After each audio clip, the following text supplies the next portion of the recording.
আসসালামু আলাইকুম viewers, moms hobby and life চ্যানেলের পক্ষ থেকে সকলকে শুভেচ্ছা জানিয়ে শুরু করছি আজকে নতুন আরও একটি ভিডিও। তো আজকে শুরুতে আমি আমার বাগানের গাছগুলা দিয়েই ভিডিওটা শুরু করেছি।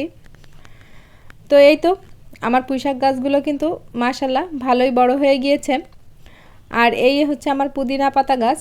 আসলে মাটি কম হওয়াতে গাছের অবস্থা খুব খারাপ হয়ে গিয়েছে, আর একটু বেশি মাটি হলে ছাড়াই যেতে পারতো, সেক্ষেত্রে দেখা যেত যে আরও বেশি বাড়তো আর কি। তো আর এই হচ্ছে আমার বাগানের রানী বর্তমানে আর কি, কারণ প্রচুর ফুল দিচ্ছে বেলি ফুল গাছটা, এই জন্য এই নামকরণ করলাম আর কি। তো এরপর আমি আসল ভিডিওতেই চলে যাই, যেটা থাম্বনেইলে লিখেছি। তো তার জন্য আমি এখানে 30 লিটার একটা বোল নিয়েছি, আর এখানে 30 লিটার টকবকা গরম পানির মধ্যে 200 গ্রাম ডিটারজেন্ট পাউডার দিয়ে আমি কিন্তু এই বড় কিং সাইজের কম্বলটা ভিজিয়ে রেখেছিলাম 2-3 ঘন্টার জন্য।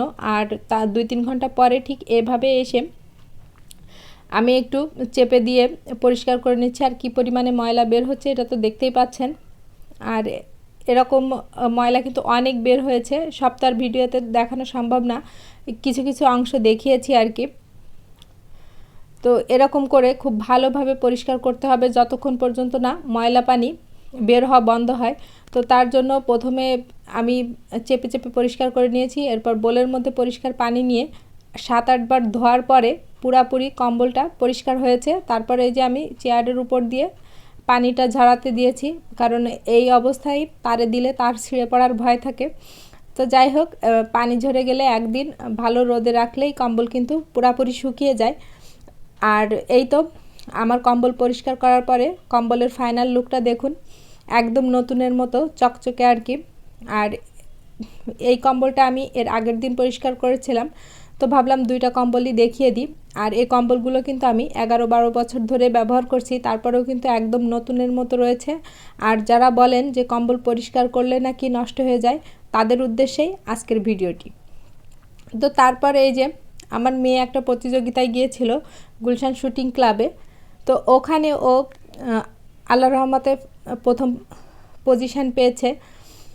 তা ভাবলাম ওর প্রতিযোগিতার একটা অংশ আপনাদের সাথে একটু শেয়ার করি। দেখুন এখানে কিন্তু অনেক বাচ্চারা এসেছে এবং সবাই অনেক ভালো ছবি এঁকেছিল। আর শুধু এখানে না, আরও একটা রুমে অনেকগুলো বাচ্চা বসেছিল আর কি। তো মোটামুটি এত বাচ্চার মধ্যে ও যে প্রথম পুরস্কার পেয়েছে, এটা আমার কাছে অনেক আনন্দের বিষয়। তো ভাবলাম আপনাদের সাথেও একটু শেয়ার করি। আর এই হচ্ছে ওর ছবিটা।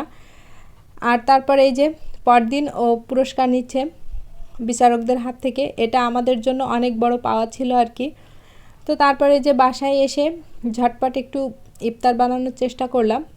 তো ভিডিওর এই পর্যায়ে এসে সকলের কাছে একটাই অনুরোধ, আমার ভিডিওটি যদি কোথাও একটু ভালো লেগে থাকে প্লিজ ভিডিওতে একটা লাইক দিয়ে দিবেন, আর যদি সম্ভব হয় আমার চ্যানেলটিকে সাবস্ক্রাইব করে আমার পাশে থাকতে পারেন। তো যাই হোক, কথা বলতে বলতে কিন্তু বেগুনি তৈরি শেষ।